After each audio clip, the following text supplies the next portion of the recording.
Welcome back. The opposition St. Lucia Labour Party is taking Economic Development Minister Guy Joseph to task for his response to a request by opposition leader Philip J. Pierre to visit the St. Jude's Reconstruction Project site. SLP Communications Officer Mondi Lewis says a letter sent to Minister Joseph has received a response, but that response indicates that the request for the visit to St. Jude will only be granted on condition. Honorable Pierre wishes to point out that the government is in possession of the handover report for the project from the project consultant in August 2016, as well as the report of a technical audit of the project, which the government itself commissioned in 2016 and received in January 2017. There should therefore not be any conditionalities for a visit to the site by the official opposition party or any citizen for that matter. The SLP argues that it always remained committed to delivering on the St. Jude project when it was in office. The party's argument has been that it never stopped work on the site, unlike the current UWP administration. As St. Vincent and the Grenadines continues its evacuation efforts, the generosity of the wider community has left Prime Minister Ralph Gonsalves at a loss for words. Hotels and guest houses in the sister island have agreed to take in evacuees. Private dwellings in neighboring islands are coming on board. St. Lucia is among the mix. In the midst of an explosive eruption at the La Soufrière volcano in St. Vincent and the Grenadines, residents are seeking safe shelter from what could be months of displacement. On April 8th, residents in the red and orange zones fled to safer ground, some in shelters, others with friends and family, and those who await being taken to neighboring islands. On Friday, Prime Minister Ralph Gonsalves gave some heartwarming news that hotels and guest houses have offered to take in evacuees. We don't want persons to experience conditions in the camps, in the shelters, which are really too onerous. We know that they would be onerous, the very nature of going in a shelter, clearly. So, and I would like to see if the hotel rooms, the guest house rooms be filled, and if there are others who would like to come on target, even not only on the mainland, but also in Bequia. The invitation is not only coming from establishments there, but people from neighboring islands are availing themselves and their homes to those in need. The gesture left the Vincentian Prime Minister in tears. It is very touching that there are families in Antigua and Grenada and St. Lucia and Dominica who are calling in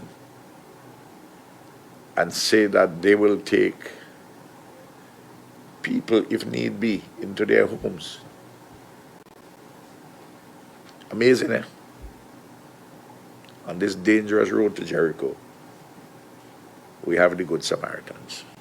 Apart from Barbados and St. Lucia, the islands of Antigua and Barbuda, Grenada and Dominica have said that they are willing to assist St. Vincent. They would be ready to receive evacuees come Sunday or Monday.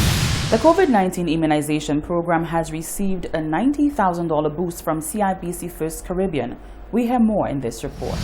A contribution of $90,000 to the government of St. Lucia by CIBC First Caribbean will go directly to support the current COVID-19 immunization program. On Thursday, April 8th, Chief Medical Officer Dr. Sharon Belmar-George and the National Immunization Manager, Nurse Tikla Jabatis, accepted a check in this amount on behalf of the government of St. Lucia from country head of CIBC First Caribbean, Mr. Nigel Oliver.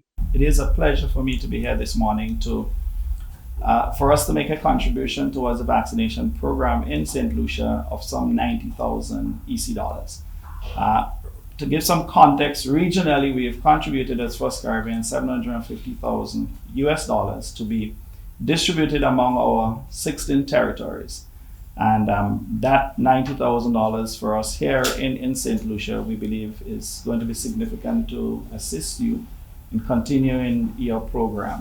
Thursday's check brings the value of the contribution by the bank's St. Lucia operation to government's National Response Program to EC $135,000. In June of 2020, CIBC First Caribbean funded the procurement of an electronic pipetting system for COVID-19 testing at the Ezra Long Laboratory at the Owen King EU Hospital to the tune of EC $45,000. The system increased the lab's daily testing capability by 400%. Now we have moved to a different phase. The vaccination program, which we believe is critical for the fighting of the pandemic in terms of ensuring that our people are vaccinated and are now build their resilience and immunity against the disease, and also critical for the recovery of the economy. Dr. Belma George likened the timeliness of Thursday's donation towards the immunization program with the boost in testing capability at a critical juncture last year. And this has helped us in getting equipment and test kits at a very timely period for us in our preparation for managing cases. Today, we are so grateful to receive this funding from CIBC First Caribbean. As we see the point where we are, where all countries are managing outbreaks, it has really been difficult for countries both within the region and internationally as they're managing their third wave. Vaccines have been the most effective and efficient public health measure in managing infectious diseases. So this is what is really going to assist us in getting between 70 to 90% of our country covered and getting back to some level of normalcy. Manager of the immunization program, Tekla Javatis, disclosed that the CIBC First Caribbean donation will facilitate the procurement of vaccines for approximately 4,000 more St. Lucians. In this donation will bolster our campaign as we transition into the second phase, opening up to more sectors in the population and eventually the general population. This donation, of course, will allow us to procure vaccines to vaccinate about 4,000 persons in our general population. And indeed, we are grateful for this. Reporting for Hot 7 News, I am Genevieve Gonzalez. St. Lucia receives its first batch of COVID-19 vaccines through the COVAX facility. More in this report from Fennell Neptune. The government of St. Lucia recently accepted receipt of 24,000 doses of the AstraZeneca COVID-19 vaccine delivered through the COVAX facility. This first COVAX-supported shipment of vaccine will target individuals who are expected to receive the second dose of the COVID-19 vaccine. Prime Minister of St. Lucia, the Honorable Alan Chastanet, says he is extremely grateful that the Pan American Health Organization, PAHO, facilitated the procurement of the vaccine, which will help to protect St. Lucians against the COVID-19 virus. Today we received 24,000 doses. We are on stream to receive 77,000, and we're hoping that before the end of the month, but that's always subject to change, before the end of the month that we'll receive at least another third of our dosage. And I would imagine that that would be what would be in line. I want to thank the CMO and her team, who made a very quick decision once we knew that we were going to get COVAX to proceed to use all of the doses that we had, the 24,000, for our first round. And so therefore, the doses that we've received today will be used for those persons who have already received their first dose. Minister for Health, Senator the Honorable Mary Isaac, says she's delighted to witness the arrival of the vaccine for the COVAX facility and encourages St. Lucians to get vaccinated.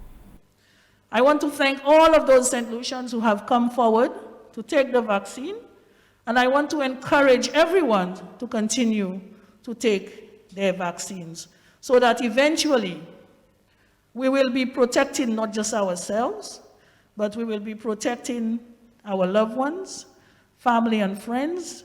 We will be protecting our economy so that we can reopen our economy to enable those persons out there who are unemployed to get back into the workforce and sustain themselves and their families.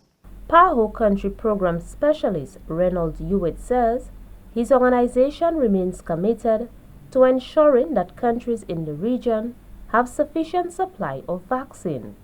The pre-qualifications of vaccines to be used through COVAX allows SPAHO to offer vaccines with the highest effectiveness and safety standards. The vaccine supplies continue to be a great challenge, and a large part of this is due to delays in production as manufacturers scale up capacity. The goal of the COVAX facility is to provide vaccine for at least 20% of the population in each participating country globally. With this aim of protecting those at risk and to save as many lives as possible, COVAX remains the best option to offer vaccines with equity.